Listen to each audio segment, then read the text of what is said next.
What's shaking YouTube? It's your boy Graybeard Gamer, bringing you another epic best rushing class setup today, featuring the Sten DLC SMG. But before we get into it, make sure you smack that like button. If it's your first time here, we got lots of tip videos, best class setups, gun reviews, anything and everything is going to make you the best CoD WW2 player that you can be. So go ahead and subscribe to catch all that future content. But let's go ahead and jump into the class. As you can see on screen, I'm running the Airborne Division because that's a must if you're running a Russian class so you can swiftly get around the map.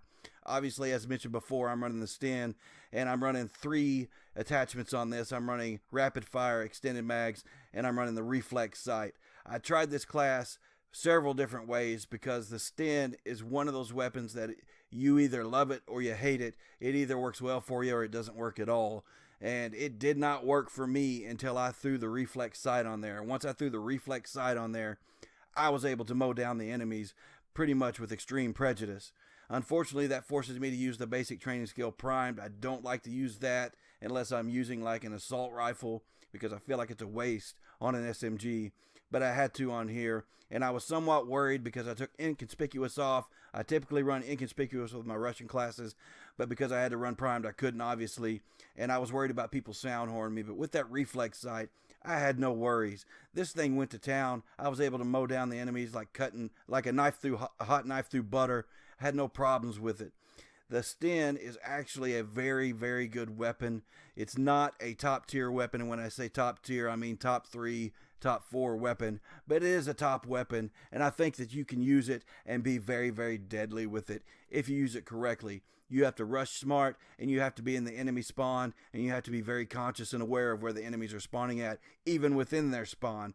Like on, for instance, if you're on the USS Texas, they're going to spawn in a couple different areas in the back of the ship. You need to know on what side they're spawning on, and you need to be conscious of it. But the Sten was absolutely mowing down the enemies with extreme prejudice. I really enjoyed playing with the class. Once I put the reflex sight on it, I absolutely would not play this class without the reflex sight on it, unfortunately. So it does tie your hands. Now, if you don't want to use extended mags, you don't have to. You could throw the reflex on and use rapid fire and then throw on inconspicuous or some other basic training skill that you prefer. But I feel like I would have to reload way too much if I didn't have that extended mags on there. But anyway, this was a lot of fun to use. I was able to get map control relatively easily by getting to the middle of the map and holding it down for my teammates to advance forward and capture the B flag because, as you know, I play domination mostly. But even if you're playing team deathmatch or something like that, you should not have any problem using this weapon. It works very, very well. You just have to be smart when you're playing it. But anyway, a lot of fun to use, guys. I'm going to go ahead and end the video here, but I would recommend trying it. But let me know in the comments how you like this class or how you change it up to work for you. Anyway, smack that like button. Subscribe if it's your first time here. Thanks for watching. My name is Graybeard Gamer, and I'm out.